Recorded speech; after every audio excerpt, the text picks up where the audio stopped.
नमस्कार दोस्तों, मैं चंद्रमणि साहू पीएससी पाठशाला यूट्यूब चैनल में आप सभी का फिर से स्वागत करता हूं। दोस्तों, आज का हमारा जो क्लास है इसमें हम पाचन संस्थान, जो मनुष्य का पाचन संस्थान में कौन कौन से अंग होते हैं पाचन तंत्र में, उसके बारे में हम लोगों ने पिछले क्लास में देखा था।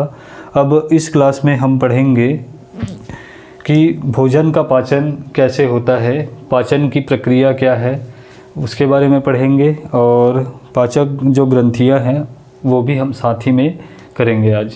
तो चलिए दोस्तों, स्टार्ट करते हैं आज का हमारा जो क्लास है। सबसे पहले हम देखेंगे पाचक ग्रंथियों के बारे में, क्योंकि पाचक ग्रंथि से ही पाचक रस का स्राव होता है और उन्हीं पाचक रसों की सहायता से भोज्य पदार्थों का या भोजन का पाचन होता है। तो मैंने बताया था पिछले क्लास में कि मनुष्य का जो पाचन तंत्र है उसको दो भागों में बांटा गया है। एक को हम क्या कहते हैं, आहार नाल, और आहार नाल में कौन कौन से अंग होते हैं जो पाचन की क्रिया में सहायता करते हैं, ये हमने पिछले क्लास में देखा था।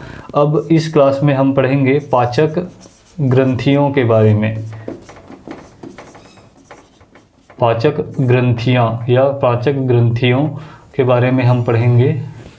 डाइजेस्टिव जो ग्लैंड्स है, कौन कौन से ग्लैंड्स होते हैं जो पाचन में सहायता करते हैं। तो कौन कौन सी पाचक ग्रंथियाँ पाई जाती हैं, तो मुख्य रूप से जो ग्रंथियाँ हैं उनको दो भागों में बांटा गया है। एक को हम क्या कहते हैं, एक को बोला जाता है आंतरिक ग्रंथि और दूसरे को बोला जाता है बाह्य ग्रंथि। आंतरिक मतलब वे ग्रंथियां जो कि आहार नाल में ही मौजूद हो।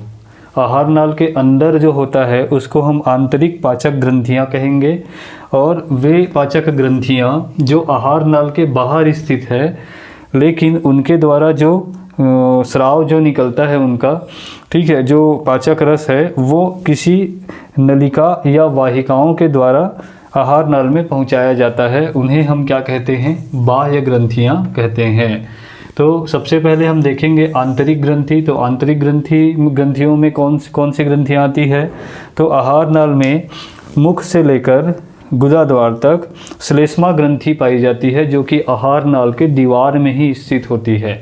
तो ये जो श्लेष्मा ग्रंथि है इसमें से क्या निकलता है, श्लेष्मा का स्राव होता है। श्लेष्मा क्या चीज़ है, तो श्लेष्मा जो है एक चिपचिपा लसदार तरल होता है जिसका मुख्य कार्य क्या है, पूरे आहार नाल को लसा बना के रखना, लसदार या नम बना के रखना, जिससे कि भोज्य पदार्थ जो है आसानी से क्या हो सके, उसका संवहन हो सके, आगे बढ़ सके। कुछ ग्रंथियां और भी होती है, जैसे कि अमाशय में पाई जाती है आंतरिक ग्रंथि, उसको हम क्या कहते हैं, जठर ग्रंथि या गैस्ट्रिक ग्लैंड भी बोला जाता है। ये जो जठर ग्रंथि है इससे जठर रस का स्राव होता है, जिसमें बहुत सारे पाचक एंजाइम पाए जाते हैं। मतलब वो बहुत सारे पाचक एंजाइम्स के या प्रकीर्णों का क्या होता है, मिश्रण होता है। उसके बाद हम जब आते हैं ग्रहणी में, तो यहाँ पर म्यूकस ग्रंथियाँ पाई जाती हैं। तो ये जो म्यूकस ग्रंथियाँ ये है, ये भी आंतरिक ग्रंथियों के अंतर्गत आता है, और ये म्यूकस ग्रंथियाँ म्यूकस का स्राव करती है। इसमें कुछ हार्मोन्स होते हैं जो कि पित्ताशय से पित्तरस के स्रावण को उत्तेजित करता है, वैसे ही अग्नाशय रस के स्रावण को क्या करता है, उत्तेजित करता है। तो ये पित्त रस को निकालने का काम करता है, वैसे ही अग्नाशय रस को निकालने का काम कौन करता है, म्यूकस ग्रंथियों से निकलने वाले जो हार्मोन्स है वो। उसके बाद जब हम आगे आते हैं इलियम में, तो इलियम में कुछ ग्रंथियां पाई जाती है। जो इलियम में रसांकुर होता है, रसांकुर क्या है, उंगली के जैसे ही छोटे छोटे उभार पाए जाते हैं, किसमें, इंटेस्टाइन में या इलियम में। तो ये जो उभार हैं, रसांकुर जो होते हैं, इनके बीच बीच में खाली जगह होता है। उन खाली जगह को क्या बोला जाता है, लीवर कुन की दरार। क्या कहते हैं, लीवर कुन की दरार बोलते हैं। ये जो लीवर कुन की दरारें होती है, इन्हीं के नीचे पाया जाता है ब्रूनर्स ग्रंथि। क्या पाया जाता है, ब्रूनर्स ग्रंथि या ब्रूनर्स ग्लैंड। ये कहाँ पे होता है, ये दोनों जो है छोटी आंत में पाया जाता है।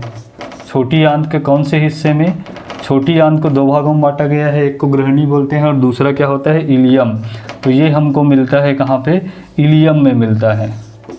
कहाँ मिलता है, इलियम में।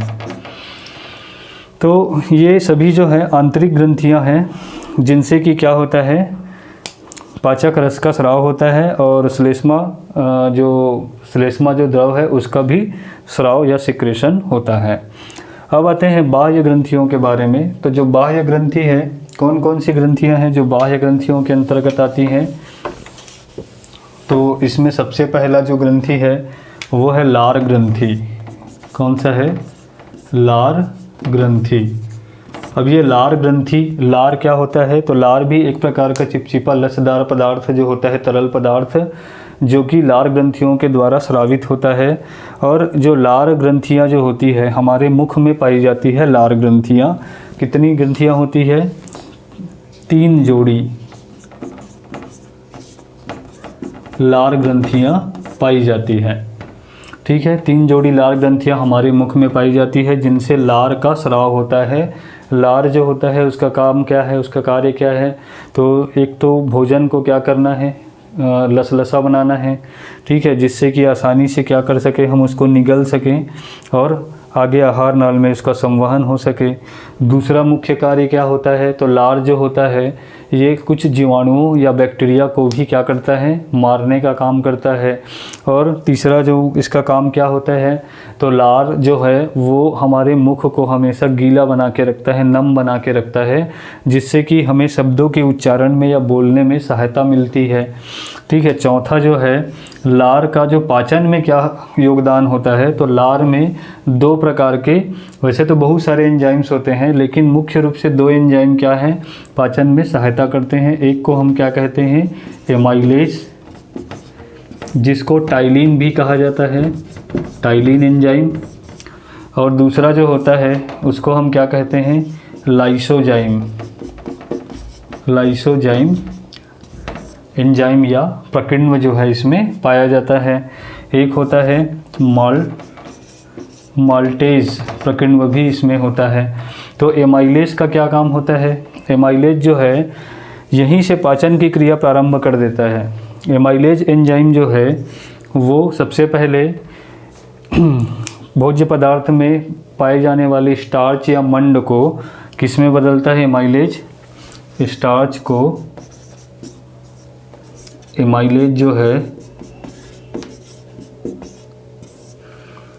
माल्टोज शर्करा या सुक्रोज में बदल देता है। ठीक है, सुक्रोज जो होता है इसका भी अणुभार अधिक होता है, ये भी बड़ा मॉलिक्यूल होता है।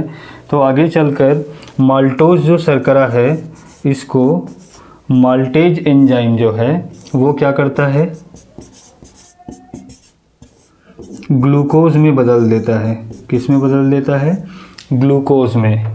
और बच गया कौन सा एंजाइम, लाइसोजाइम।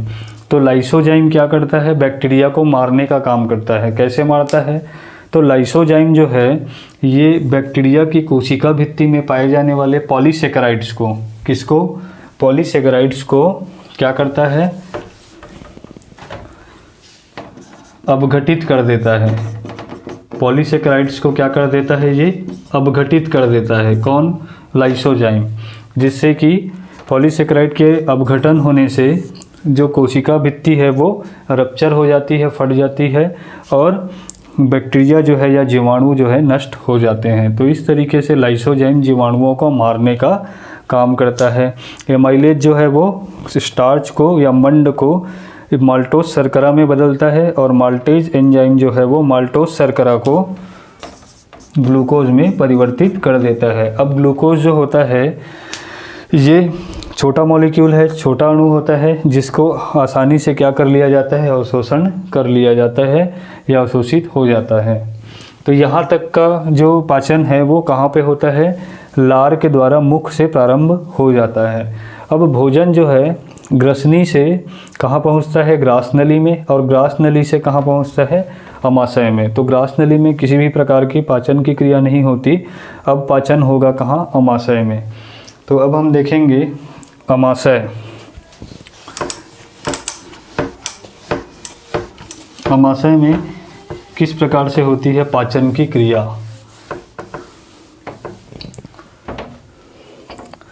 अच्छा, लार में जो हमारी जो लार ग्रंथि है, इसमें एक चीज़ और याद रखना है हमको कि 3 जोड़ी जो लार ग्रंथियां हैं उनका क्या क्या नाम है। एक को हम बोलते हैं अधिजिह्वा, क्या बोलते हैं, अधिजिह्वा ग्रंथि, अधिजिह्वा, या इसी को सबलिंगुअल बोला जाता है, जो कहाँ पे पाया जाता है, हमारे जीभ के नीचे दोनों साइड पाया जाता है अधिजिह्वा। उसके बाद दूसरा जो होता है उसको हम क्या बोलते हैं, अधिहनु। अधिहनु जो होता है इसको हम क्या बोलते हैं, सब मैक्सिलरी बोला जाता है, सब मैक्सिलरी ग्लैंड भी बोला जाता है, इसको सब लिंगुअल कहते हैं, सब लिंगुअल ग्लैंड बोला जाता है। तो अधिजिह्वा जो है दोनों जीभ के नीचे होता है, अधिहनु जो होता है वो हमारे निचले जबड़े में जीभ के नीचे, ठीक है, मध्य में पाया जाता है। कौन सा, अधिहनु, ठीक है, मैक्सिला के नीचे होता है, इसलिए इसको सब मैक्सिलरी बोला जाता है। तीसरा जो होता है ये, इसको पैरोटिड ग्लैंड बोला जाता है। क्या बोला जाता है, पैरोटिड ग्लैंड। पैरोटिड जो होता है ये कहाँ पे पाया जाता है, तो पैरोटिड ग्लैंड जो होता है दोनों जो कान हैं उसके नीचे स्थित होता है, यहाँ पे पैरोटिड ग्लैंड पाया जाता है। तो ये 3 जो है, 3 जोड़ी लार ग्रंथियाँ, सबकी संख्या 2-2 होती है, अधिजिह्वा भी 2, ये भी 2 और ये भी 2, दोनों साइड स्थित होता है। तो इस तरीके से 3 जोड़ी लार ग्रंथियाँ हमारे मुख में पाई जाती है। लार के क्या क्या काम होते हैं, कौन कौन से एंजाइम होते हैं, वो हम अभी देख चुके हैं। अब आते हैं दूसरी जो पाचक ग्रंथि है, जो कि बाह्य ग्रंथियों के अंतर्गत आता है। कौन सी है, यकृत। यकृत या लीवर भी बोलते हैं। यकृत जो है ये हमारे शरीर की सबसे बड़ी ग्रंथि है, ये सबसे बड़ी ग्रंथि है। दूसरा चीज़, इसका जो वेट होता है लगभग 1.5 किलोग्राम होता है। यकृत का जो वज़न कितना होता है, 1.5 किलोग्राम या 1.5 किलोग्राम इसका भार होता है। यकृत कहाँ पे स्थित होता है, तो यकृत जो है हमारे डायफ्राम के जस्ट नीचे में हमारा जो उदर गुहा होता है, इस उदर गुहा के दाहिने साइड होता है। ये दायां साइड है तो इसके ऊपर, दाहिने साइड के पार्श्व में ऊपर की तरफ स्थित होता है, डायफ्राम के पास। यकृत जो होता है ये 2 पिंड का बना होता है ना। इसमें 2 भाग हमको अलग से दिखाई देते हैं, 2 पिंडों का बना होता है यकृत, जिसमें जो दाहिना पिंड होता है, मतलब जो दाहिने पार्श्व में स्थित है, वो पिंड बड़ा होता है और जो बायां पिंड होता है वो छोटा होता है। इसी में यकृत में ही एक थैली होता है जिसमें कि पित्त रस को संचित करके रखा जाता है, और यही जो पित्त रस है यही क्या करता है, भोजन के पाचन का कार्य करता है। ये पित्त रस दाहिने जो भाग है, हमारा लीवर का जो दाहिना पिंड जो होता है उसके नीचे पाया जाता है पित्ताशय।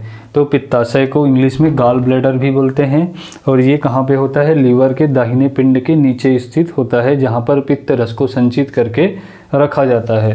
अब आते हैं यकृत का कार्य क्या है। तो यकृत जो है पाचन में एक भाग नहीं लेता, लेकिन यकृत में स्थित जो पित्ताशय है, ठीक है, इसमें जो पित्त रस पाया जाता है वो पाचन की क्रिया में सहायक होता है या सहायता करता है। परंतु यकृत जो है अन्य बहुत सारे कार्यों में भी सहायता करता है। जैसे कि अगर इसके हम कार्य देखें तो यकृत का एक कार्य क्या होता है, तो यकृत जो है, जो ग्लूकोज है जिनका पाचन होने के बाद अवशोषण हुआ, तो अवशोषण होने के बाद रक्त में जो ग्लूकोज होता है उस ग्लूकोज को यकृत क्या करता है, ग्लाइकोजन में परिवर्तित कर देता है। किसमें, ग्लाइकोजन में।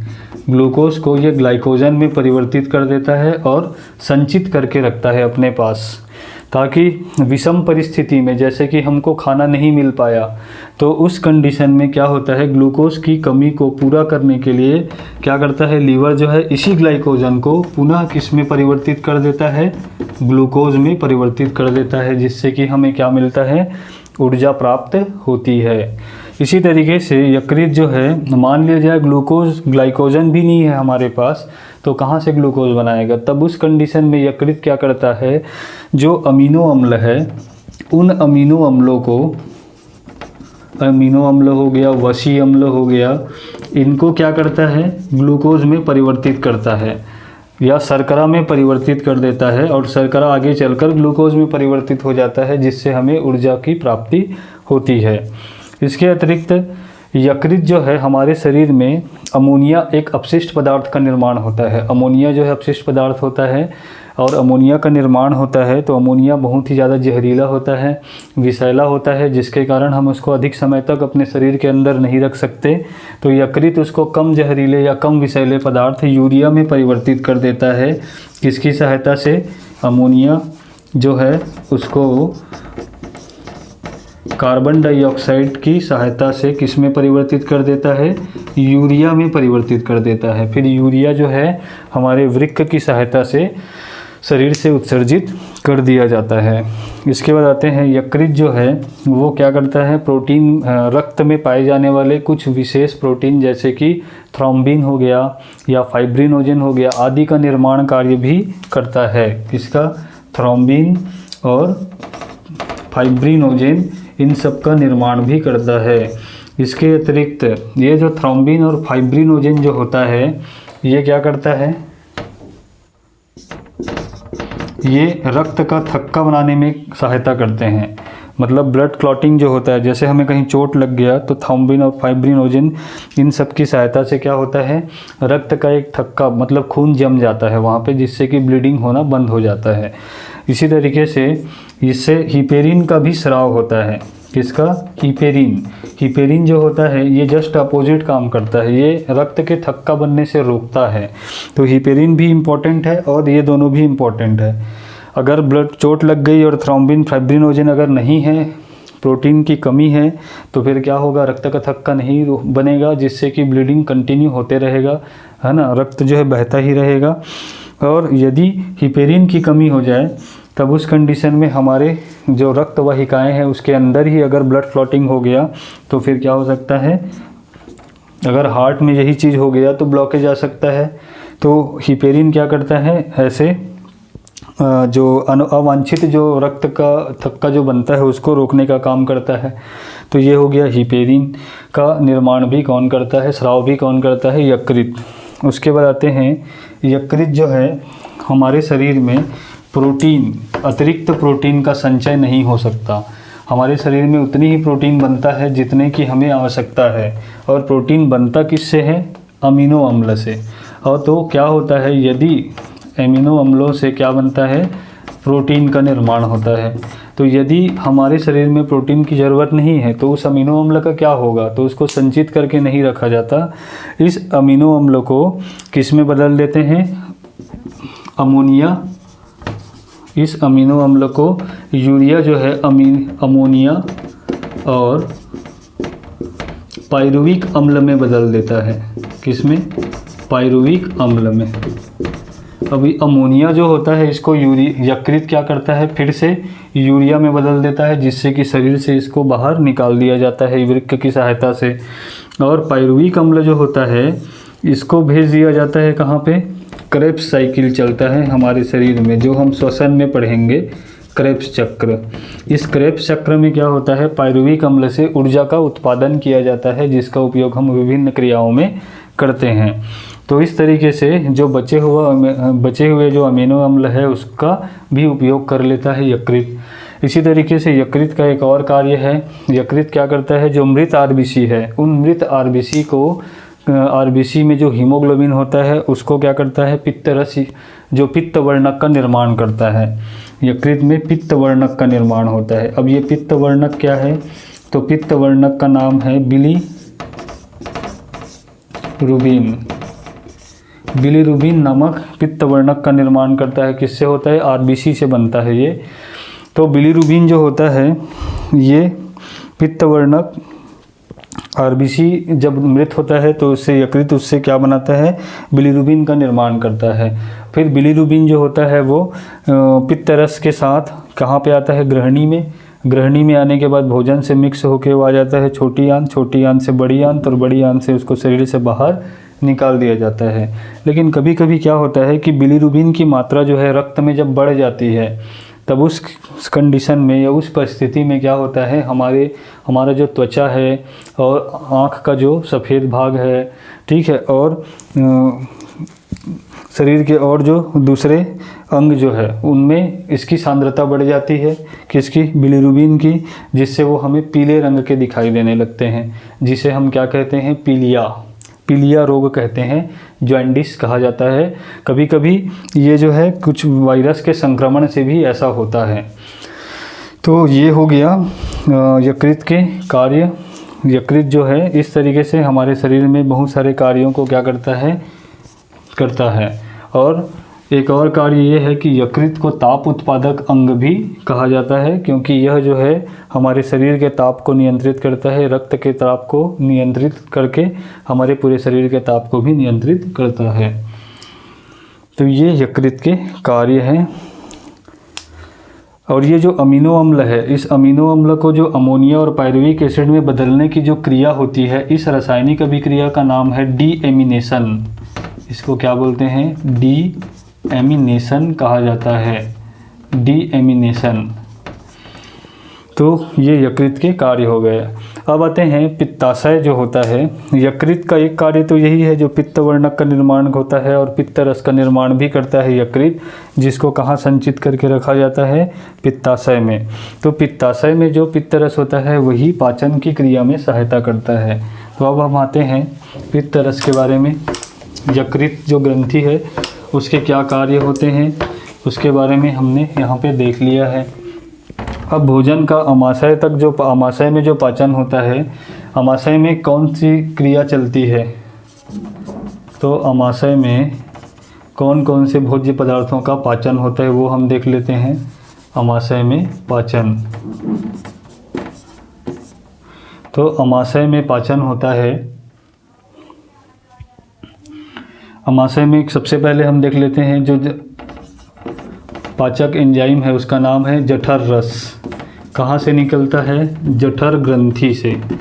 जठर रस में क्या क्या चीज़ें पाई जाती है, तो जठर रस में होता है HCl हाइड्रोक्लोरिक अम्ल, दूसरा होता है पेप्सिन और तीसरा होता है रेनिन और जठर लाइपेज। कौन सा होता है, जठर लाइपेज। और इसी तरीके से एक और होता है जठर म्यूसिन। क्या होता है, जठर म्यूसिन। जठर रस में ये जो एंजाइम्स है, ये प्रकृति में जो है वो पाए जाते हैं। अब हम इसमें देखते हैं कि HCl का क्या कार्य होता है। तो HCl जो होता है ये कोई एंजाइम है नहीं, लेकिन HCl जो है वो सबसे पहले तो जो लार से मिक्स होके जो भोज्य पदार्थ लार के मिश्रण से जो मिश्रण के बाद जो भोज्य पदार्थ है वो आमाशय में जब पहुंचता है तो सबसे पहले उसका जो pH मान है, लार का pH मान कितना होता है, तो लार का pH मान होता है, लार का pH मान 6 से 7 के बीच होता है और टाइलिन एंजाइम 7 pH पे कार्य करता है। तो अभी लगभग ये उदासीन अवस्था में होता है, उसको HCl क्या करता है, अम्लीय बना देता है। क्या करता है, अम्लीय बना देता है। HCl का pH 3.5 से 1.5 के बीच होता है, ठीक है। और इस तरीके से भोज्य पदार्थों को सबसे पहले क्या करता है, ये अम्लीय बनाता है। अब अम्लीय बनाने से क्या होता है, तो HCl जब भोज्य पदार्थ को अम्लीय बनाता है तो सबसे पहले जो एमाइलेज, लार में जो एमाइलेज एंजाइम जो होता है या टाइलिन जो एंजाइम है वो निष्क्रिय हो जाता है। क्या हो जाता है, एमाइलेज या जो टाइलिन एंजाइम जो होता है ये क्या हो जाता है, निष्क्रिय हो जाता है। ये इस तरीके से क्या हो गया, निष्क्रिय हो गया। दूसरा कार्य करता है HCl जो होता है, ये बचे हुए जो बैक्टीरिया है उनको मारने का काम भी करता है, क्योंकि इसका pH मान बहुत ही कम होता है, 3.5 से 1.5, मतलब बहुत ही ज़्यादा अम्लीय होता है। ये हमारे शरीर में पूरे दिन भर में 2 से 3 लीटर HCl का सिक्रेशन होता है। हमारे आमाशय में पूरे दिन भर में 2 से 3 लीटर HCl जो है का स्राव होता है। उसके बाद अगला कार्य अगर हम देखें तो HCl जो होता है, जठर रस में पाए जाने वाले कुछ एंजाइम जैसे कि पेप्सिन और रेनिन, इनको सक्रिय करता है। जठर रस में का जब स्राव होता है तो प्रारंभ में क्या होता है कि जो पेप्सिन और रेनिन है वो निष्क्रिय अवस्था में पाए जाते हैं। पेप्सिन का निष्क्रिय अवस्था जो होता है उसको पेप्सिनोजेन बोलते हैं, और रेनिन की जो निष्क्रिय अवस्था होती है उसको प्रोरेनिन बोला जाता है। तो वो निष्क्रिय अवस्था में होते हैं, वो HCl की उपस्थिति में क्या हो जाते हैं, सक्रिय हो जाते हैं। मतलब HCl क्या करता है, पेप्सिनोजेन, ये HCl की उपस्थिति में पेप्सिन में बदल जाता है, और पेप्सिन जो होता है सक्रिय होता है और ये जो होता है निष्क्रिय होता है। इसी तरीके से जो रेनिन है वो प्रोरेनिन के फॉर्म में होता है। HCl की उपस्थिति में ये बदल जाता है किसमें, रेनिन में, जो कि सक्रिय अवस्था है रेनिन का। तो इस तरीके से HCl का एक काम ये हो गया कि जो एंजाइम है उनको निष्क्रिय से सक्रिय करता है। उसके बाद HCl जो है वो जो पाइलोरिक छिद्र है, पाइलोरिक छिद्र कहाँ पे होता है, ग्रहणी और अमाशय जहाँ पर आकर मिलती है उस छिद्र को हम पाइलोरिक छिद्र बोलते हैं। तो पाइलोरिक छिद्र को खोलने और बंद करने का जो काम होता है वो HCl से नियंत्रित होता है। तो हाइड्रोक्लोरिक अम्ल क्या करता है, पाइलोरिक छिद्र के बंद होने और खुलने की क्रिया को नियंत्रित करता है। अब आते हैं जठर रस में पाए जाने वाले दूसरा जो एंजाइम है पेप्सिनोजेन या पेप्सिन और रेनिन के क्या कार्य हैं। तो पेप्सिन और जो रेनिन है उसके कार्य में हम देखेंगे पेप्सिन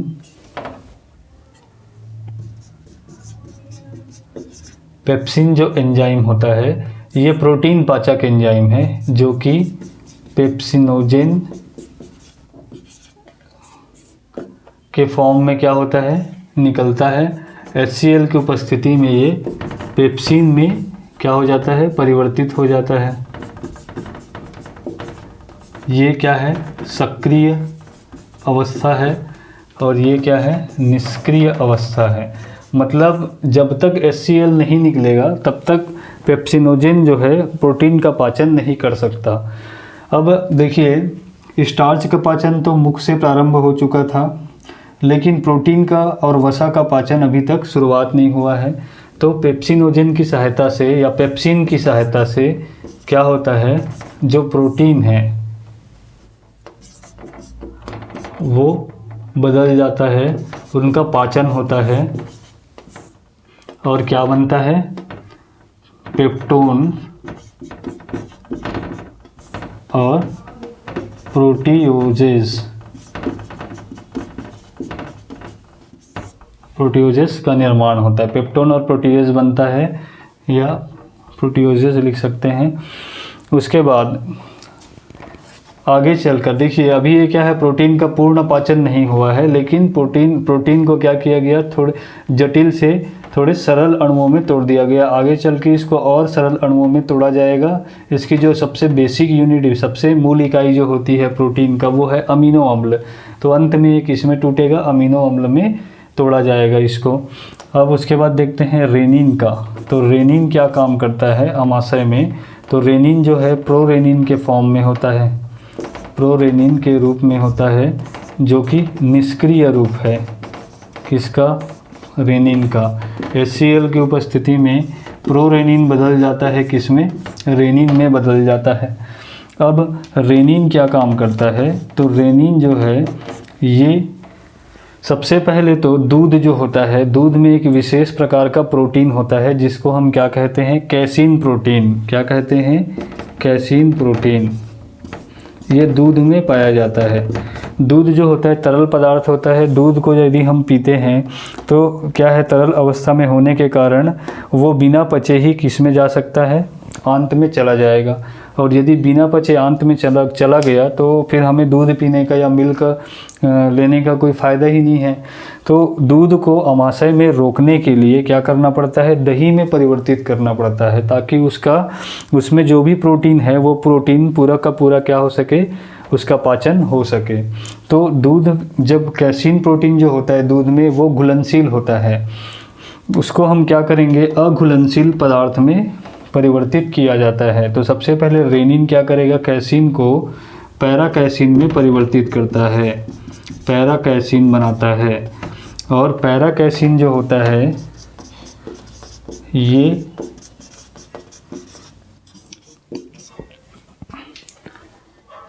कैल्शियम के साथ मिलकर पैराकैसिनेट में परिवर्तित, कैल्शियम पैराकैसिनेट में परिवर्तित हो जाता है। कैल्शियम पैराकैसिनेट,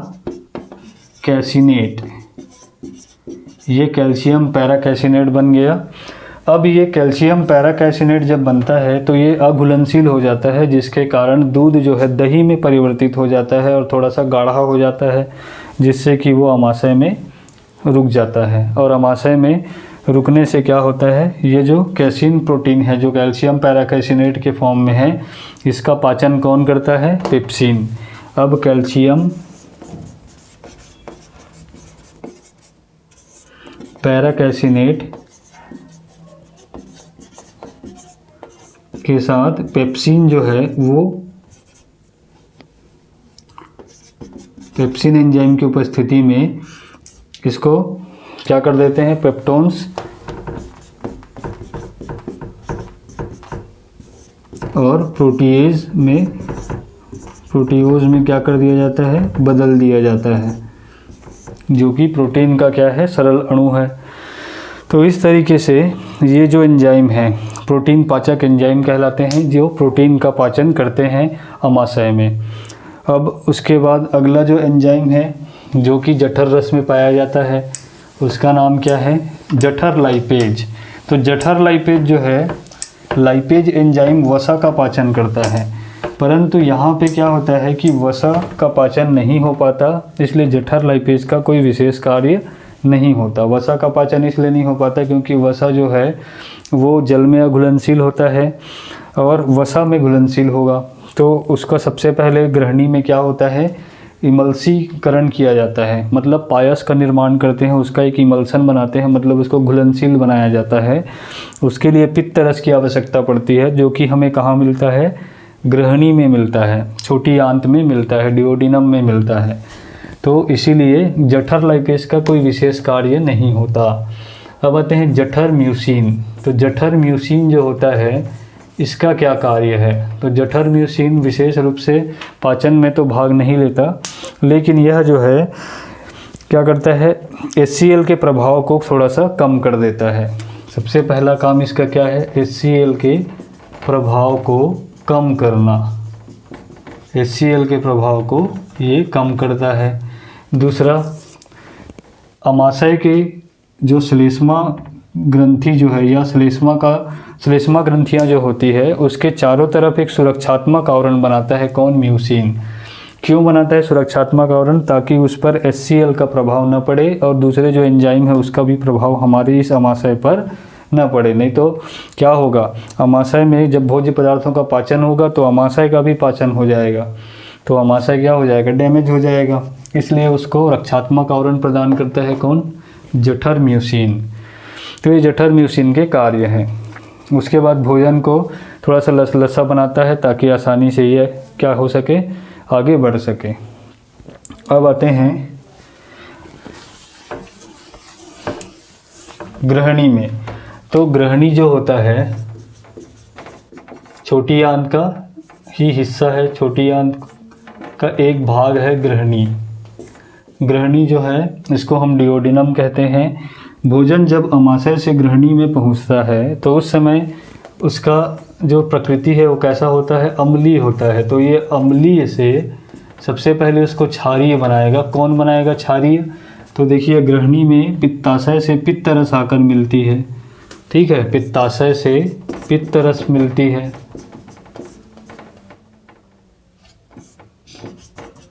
पित्त रस का मिश्रण होता है भोज्य पदार्थों में, और पित्त रस का जो pH मान होता है कितना होता है, 7.7, जो कि क्षारीय प्रकृति का है। इसका मतलब ये है कि जो अम्लीय है उसकी प्रकृति को बदल देता है किसमें, क्षारीय में। तो ग्रहणी में क्या होता है, जो भोज्य पदार्थ है उसको क्षारीय बनाता है। दूसरा कार्य क्या होता है कि ग्रहणी में जो पित्त रस है, सबसे पहले हम पित्त रस का कार्य देखेंगे, क्योंकि पित्त रस पहले आकर मिल रहा है। तो पित्त रस जो है वो कुछ बैक्टीरिया जो अमाशय में बच गए थे, नहीं मर पाए थे, नष्ट नहीं हो पाए थे, उसको पित्त रस के द्वारा नष्ट कर दिया जाता है। दूसरा चीज़, पित्त रस का दूसरा कार्य यही होता है कि जो अम्लीय है प्रकृति का जो होता है, भोज्य पदार्थों की प्रकृति जो कि अम्लीय हो चुकी थी अमाशय में, उसको फिर से क्षारीय कर दिया जाता है। तीसरा कार्य होता है पित्त रस का। तो पित्त रस क्या करता है, वसा का इमल्सीकरण करता है। वसा का इमल्सीकरण, इसको हम बोलते हैं हिंदी में पायसीकरण। पायस का निर्माण करता है। जैसे कि जल और तेल को या घी को जब हम मिलाएंगे तो आपस में तो क्या होगा, दोनों अघुलनशील होते हैं एक दूसरे में, लेकिन अगर उसमें कोई पायसीकरण इमल्सीफाइंग एजेंट, पायसी कारक मिला दिया जाए तो वो क्या करेगा, दोनों जो अमिश्रणीय द्रव है उसको मिश्रणीय बना देता है। तो वैसे ही पित्त रस क्या करता है, वसा को पायस बनाता है, उसका पायसीकरण कर देता है, जिससे कि वसा का क्या होता है, आसानी से पाचन हो सके। तो वसा के पाचन में सहायता करता है। इसी के साथ साथ पित्त रस की उपस्थिति में ही, पित्त रस जो है की उपस्थिति में ही ग्लिसरॉल और वसी अम्ल, इन दोनों का क्या होता है, अवशोषण हो पाता है। ठीक है, वसी अम्लों का अवशोषण होता है। अगर पित्त रस नहीं होगा तो इन दोनों का अवशोषण नहीं हो पाएगा, तो इनके अवशोषण में भी सहायता करता है पित्त रस। इसके साथ ही साथ पित्त रस जो है वो विटामिन, वसा में घुलनशील विटामिन, वसा में घुलनशील जो विटामिन है, कौन से विटामिन होते हैं वसा में घुलनशील, विटामिन ए, डी, ई, के, ये वसा में घुलनशील विटामिन है। इनके अवशोषण में भी पित्त रस सहायता करता है। तो पित्त रस जो है पाचन में सहायता नहीं कर रहा है, लेकिन कुछ पदार्थों को पचाने के लिए एक अनुकूलित वातावरण बनाता है और कुछ पदार्थों को पचने लायक जो परिस्थिति है वो पैदा करता है, बनाता है पित्त रस। तो इस तरीके से प्रत्यक्ष रूप से देखा जाए तो पित्त रस पाचन में कोई सहायता नहीं करता, लेकिन अप्रत्यक्ष रूप से पाचन में ये क्या कर रहा है, सहयोग कर रहा है। अब आते हैं अग्नाशय रस। अग्नाशय ग्रंथि जो है ये तीसरी ग्रंथि है जो कि बाह्य ग्रंथि के अंतर्गत आता है। कौन सा है, अग्नाशय। इसको हम क्या कहते हैं, पैंक्रियाज भी कहते हैं। बाह्य ग्रंथि है ये भी, और ये भी भोजन के पाचन में प्रत्यक्ष रूप से सहायता करता है। तो अग्नाशय जो ग्रंथि है, इससे जो स्राव निकलता है उसको हम क्या कहते हैं, अग्नाशय रस कहा जाता है। क्या कहते हैं, अग्नाशय रस। अग्नाशय ग्रंथि कहाँ पे पाई जाती है, तो अग्नाशय ग्रंथि हमारे जो ग्रहणी है उसके यू आकार जहाँ पे होता है वहीं पे स्थित होती है अग्नाशय ग्रंथि। तो अग्नाशय ग्रंथि गुलाबी रंग की होती है और हमारे शरीर की दूसरी सबसे बड़ी ग्रंथि है, दूसरी सबसे बड़ी ग्रंथि है ये। अमाशय जो है उसमें दो प्रकार की ग्रंथियां पाई जाती है। एक को बोलते हैं अंतःस्रावी और दूसरे को बोला जाता है बाह्यस्रावी। अंतःस्रावी जो ग्रंथियां होती है किसे कहते हैं, तो वे ग्रंथि जो अपने स्राव को जो बिना नली की नलिकाओं की होती है, मतलब इनमें वाहिकाएं नहीं पाई जाती, बिना नलिकाओं की जो ग्रंथि होती है, इनका जो स्राव होता है वो परासरण के क्रिया के माध्यम से रक्त में पहुंचता है। और बाह्यस्रावी ग्रंथि जिनका जो स्राव होता है वो किसी नलिकाओं के माध्यम से टारगेट जो अंग है या जो ऑर्गन है वहाँ तक पहुँचता है, उसको हम बाह्य स्रावी बोलते हैं। मतलब इनमें नलिकाएं पाई जाती है। तो इनमें दो प्रकार की ग्रंथि होती है अग्नाशय में ही। अग्नाशय में दो प्रकार की कोशिकाएं पाई जाती है। एक जो है पाचक एंजाइम या पाचक जो प्रकीर्णव है उनका निर्माण करती है, और एक जो है हार्मोन्स का निर्माण करती है जो कि अंतःस्रावी ग्रंथियों के द्वारा निकलती है। और पाचक एंजाइम जो होता है या पाचक प्रकीर्णव जो होता है वो बाह्य स्रावी जो ग्रंथियां होती है उसके द्वारा निकलती है। और कहाँ पे आके मिलती है? ग्रहणी में ही आकर भोज्य पदार्थों से मिलती है। तो उसको हम क्या कहते हैं? अग्नाशयी रस। यहाँ से निकलने वाले रस को अग्नाशयी रस कहा जाएगा। और अंतःस्रावी ग्रंथि से निकलने वाले जो हार्मोन्स है, दो प्रकार के हार्मोन्स इसमें से निकलते हैं, तीन प्रकार के हार्मोन्स निकलते हैं।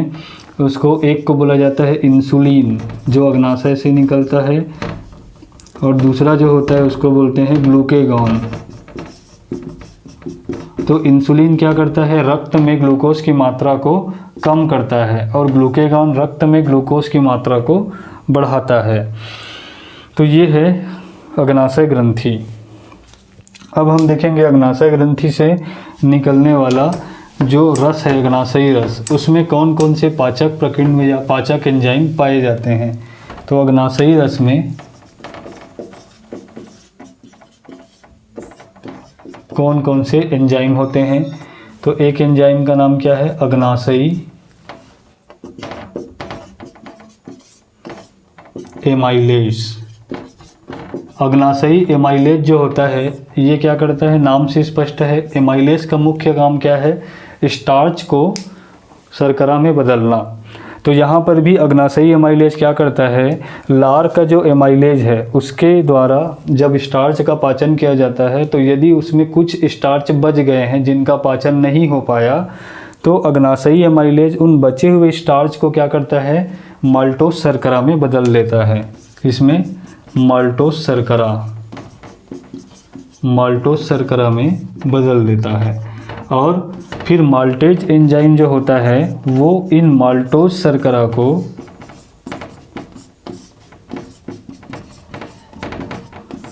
ग्लूकोज में बदल देता है। इस तरीके से ग्लूकोज में बदलने के बाद ग्लूकोज का क्या हो जाता है? अवशोषण होता है। इसी तरीके से दूसरी जो एंजाइम है, दूसरा जो कौन सा प्रकीर्णव या एंजाइम इसमें पाया जाता है, तो उसको बोलते हैं अग्नाशयी लाइपेज। एंजाइम वही रहेगा, नाम उसका वही रहेगा, सिर्फ जहाँ से सिक्रेशन हो रहा है उस ग्रंथि का नाम उसमें जुड़ जाता है। जैसे लाइपेज यहाँ भी था, जठर लाइपेज बोलते थे अमाशय में, लेकिन यहाँ पर जो लाइपेज है उसको अग्नाशयी लाइपेज बोला जाता है। अमाशय में वसा का पाचन नहीं हो पाया था, लेकिन अब अग्नाशयी लाइपेज से वसा का पाचन होगा। क्यों होगा? क्योंकि अब वसा का क्या हो चुका है? इमल्सीकरण हो चुका है, पायस बन चुका है पित्त रस की सहायता से। तो अग्नाशयी एमाइलेज क्या करता है? उसका पाचन करता है। किसका? वसा का। लाइपेज एंजाइम अग्नाशयी लाइपेज की उपस्थिति में वसीय अम्ल और ग्लिसरॉल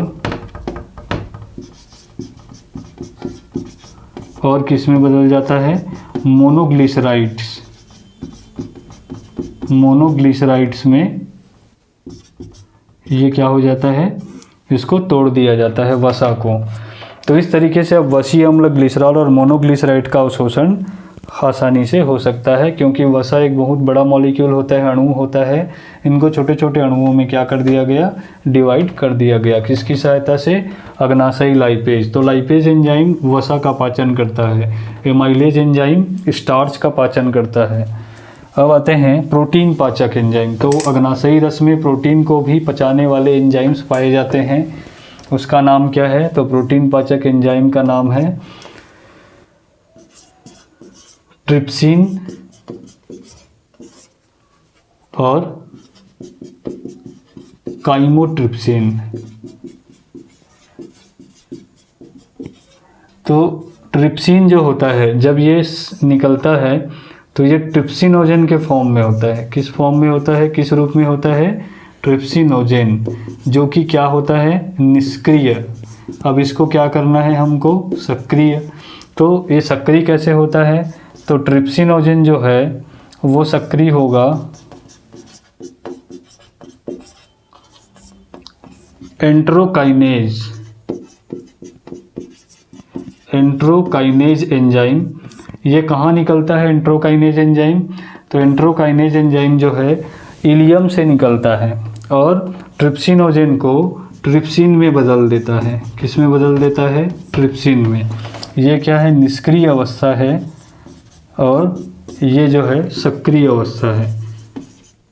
अब ट्रिप्सिन क्या करेगा, वैसे ही काइमोट्रिप्सिन जो होता है ये भी काइमोट्रिप्सिनोजेन के नाम से के रूप में स्रावित होता है। ये जो है ट्रिप्सिन जब सक्रिय होता है तो ट्रिप्सिन की उपस्थिति में ये भी सक्रिय हो जाता है और क्या बन जाता है, काइमोट्रिप्सिन में बदल जाता है। तो इस तरीके से क्या होगा, दोनों के दोनों सक्रिय अवस्था में आ गए। ये निष्क्रिय है और ये जो है सक्रिय है। अब क्या होगा, ये दोनों क्या करेंगे, प्रोटीन का पाचन। तो प्रोटीन का पाचन तो अमाशय में भी हुआ था, लेकिन अमाशय में प्रोटीन का पूर्ण पाचन नहीं हुआ था। अमाशय में क्या हुआ था, प्रोटीन को पेप्टोन्स और प्रोटीएज में परिवर्तित किया गया था। अब यहाँ पे क्या होगा, जो प्रोटीएज है और जो पेप्टोन्स है उसको ट्रिप्सिन और काइमोट्रिप्सिन जो है किस में बदल देते हैं, पेप्टाइड्स में बदल देते हैं। पेप्टोन और प्रोटीएज जो होता है इसको किस में बदल देता है, ट्रिप्सिन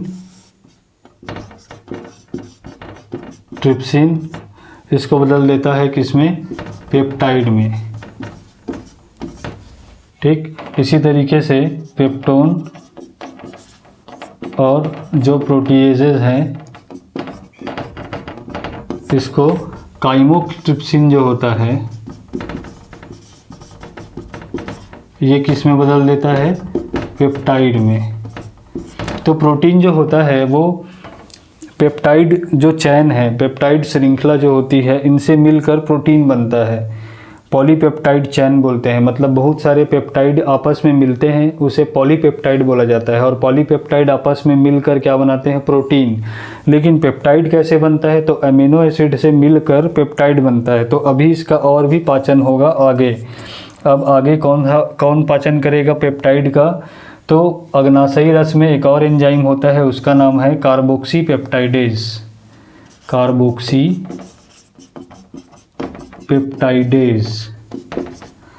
क्या बोलते हैं इसको, कार्बोक्सी पेप्टाइडेज। ये क्या करता है, पेप्टाइड को बदल देता है, कार्बोक्सी पेप्टाइडेज इसको बदल देता है किसमें, इस तरीके से प्रोटीन का पूर्ण पाचन हो जाता है। अमीनो अम्ल में जब बदल जाता है तो प्रोटीन का पूर्ण पाचन होता है। वैसे ही स्टार्च का पूर्ण पाचन जब होता है तो ग्लूकोज बनता है। वैसे ही वसा का जब पूर्ण पाचन होता है तो वसी अम्ल, ग्लिसरॉल और मोनोग्लिसराइड्स बनते हैं। तो जब तक पूर्ण पाचन नहीं होगा तब तक उस पदार्थ का अवशोषण नहीं हो सकता। तो ये हो गया, अमीनो अम्ल में बदल गया प्रोटीन, अब इसका आसानी से अवशोषण हो सकता है। तो अग्नाशयी रस की सहायता से ही क्या हुआ, प्रोटीन का पूर्ण पाचन हुआ। अब इसमें एक और एंजाइम पाया जाता है अग्नाशयी रस में, जिसको हम बोलते हैं न्यूक्लियेज। न्यूक्लियेज जो एंजाइम होता है ये न्यूक्लिक अम्ल का क्या करता है, पाचन करता है। न्यूक्लिक अम्ल में कौन आते हैं, जैसे कि आरएनए और डीएनए। हम जो खाना खाते हैं या भोज्य पदार्थ जो लेते हैं वो किसी जीव से ही हमको मिलता है। जैसे कि अगर हम शाकाहारी हैं तो पेड़ पौधों से हमें अपना भोजन प्राप्त होता है, और यदि मांसाहारी जीव है तो दूसरे जीवों से वो अपना भोजन प्राप्त करता है। दोनों ही परिस्थिति में हम क्या कर रहे हैं, जीवों से ही अपना भोजन प्राप्त कर रहे हैं। और सभी जीवों का शरीर कोशिकाओं से बना होता है और कोशिकाओं के केंद्रक में क्या पाया जाता है, न्यूक्लिक अम्ल।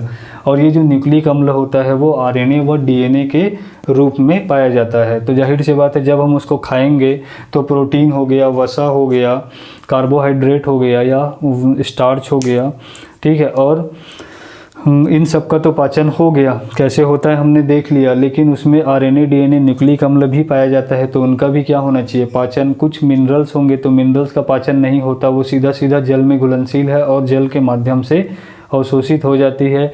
कुछ विटामिन्स होते हैं तो विटामिन भी उसी रूप में अवशोषित हो जाते हैं जिस रूप में वो खाद्य पदार्थों में पाया जाता है। तो बच गया क्या, आरएनए और डीएनए। तो आरएनए और डीएनए जो है इसको हम न्यूक्लिक अम्ल कहते हैं। और इनका जो पाचन होता है वो न्यूक्लियेज एंजाइम, ये एंजाइम का नाम है। जैसे आरएनए का पाचन होगा किसके सहायता से, राइबो न्यूक्लियेज, क्योंकि इसका नाम क्या है, राइबो न्यूक्लिक एसिड। तो इसको राइबो न्यूक्लियेज के माध्यम से ये आरएनए जो है न्यूक्लियोटाइड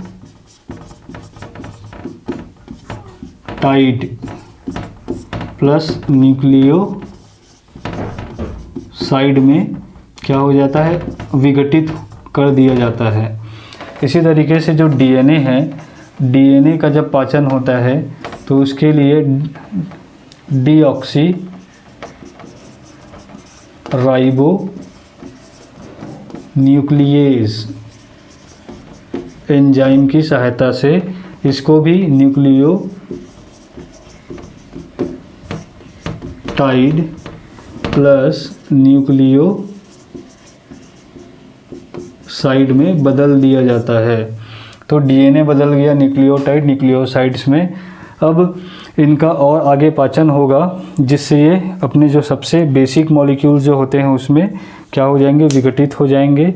ये बना होता है नाइट्रोजिनस क्षार और पेंटोस शर्करा से। तो इसको पेंटोस शर्करा और नाइट्रोजिनस क्षार में विघटित किया जाएगा। आगे कहाँ पे होगा, अब अगला पाचन जो है छोटी आंत के का जो दूसरा भाग है इलियम, वहाँ भी पाचन की क्रिया होती है। जो भ्रूणर्थ ग्रंथि है वहाँ से आंत्र रस निकलता है जिसको हम इंटेस्टिनल जूस भी कहते हैं, लीवर कुन की दरारों से।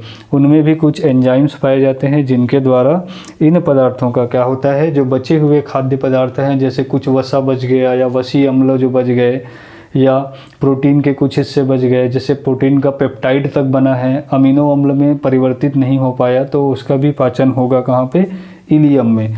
तो इलियम में भी पाचन की क्रिया होती है। अब हम देखते हैं भोजन कहाँ पहुँचेगा, अब इलियम में पहुँचेगा। तो इलियम में पाचन कैसे होता है,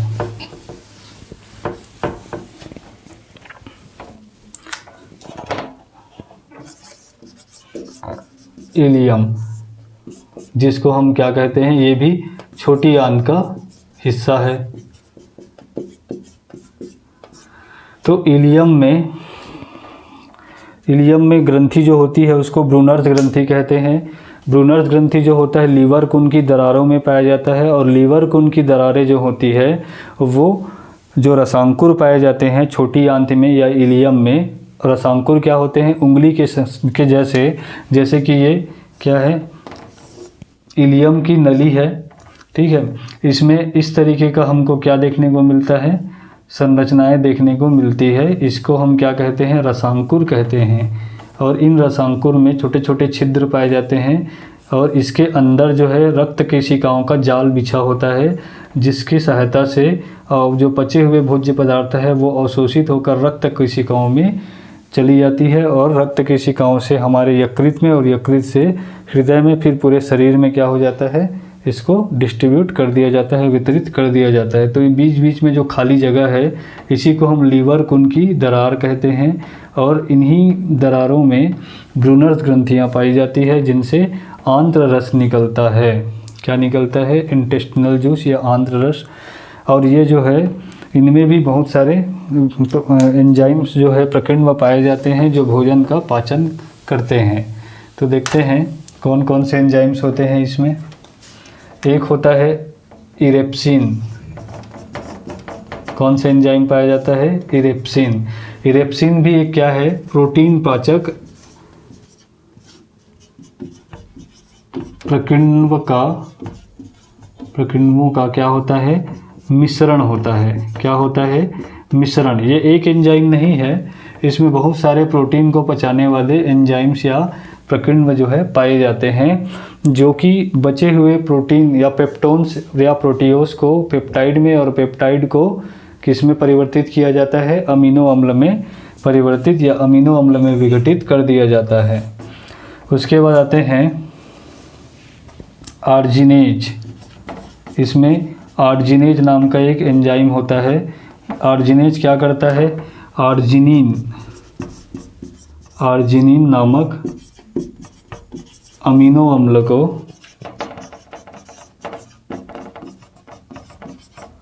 यूरिया में बदल देता है। ठीक, इसी तरीके से आंत्र लाइपेज भी होता है इसमें।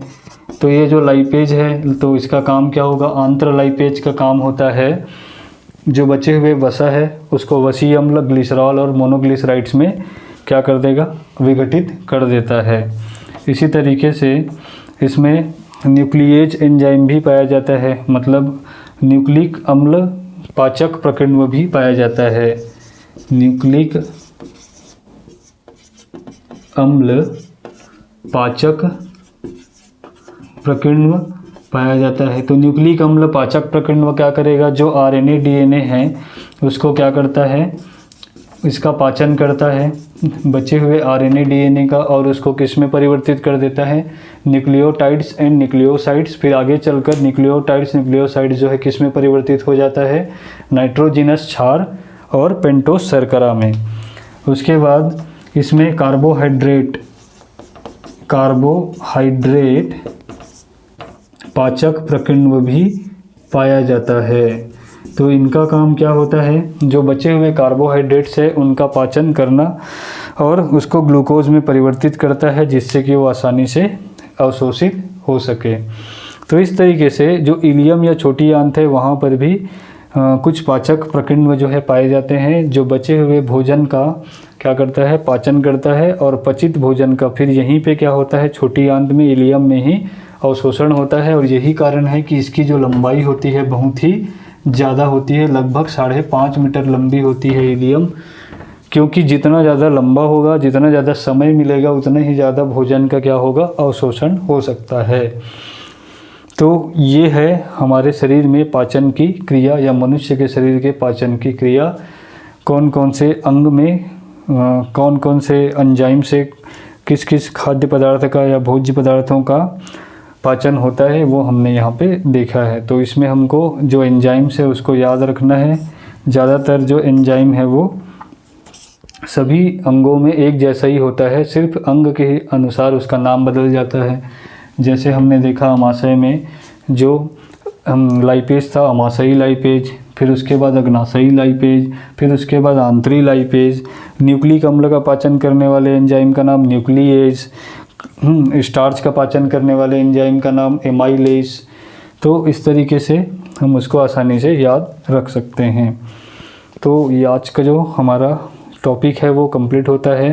3 जो पाचक ग्रंथियां हैं वो बाह्य ग्रंथियों में आता है। एक है लार, दूसरा है यकृत, तीसरा है अग्नाशय। और तीनों से जो पाचक रस जो निकलती है उसमें लार से एमाइलेज, और हमको मुख्य रूप से याद रखना है एमाइलेज और लाइसोजाइम और माल्टेज। यकृत से पित्त रस जो निकलती है वो क्या करता है? भोजन के पाचन में प्रत्यक्ष रूप से तो सहायता नहीं करती, लेकिन इनका योगदान होता है वसा के पाचन में। वसा का क्या करता है? ये पायसीकरण करता है, जिससे अग्नाशयी लाइपेज की सहायता से वसा का पाचन होता है। तो आज का ये टॉपिक हम कंप्लीट हो गया और यहीं पे ये क्लास जो है समाप्त करते हैं।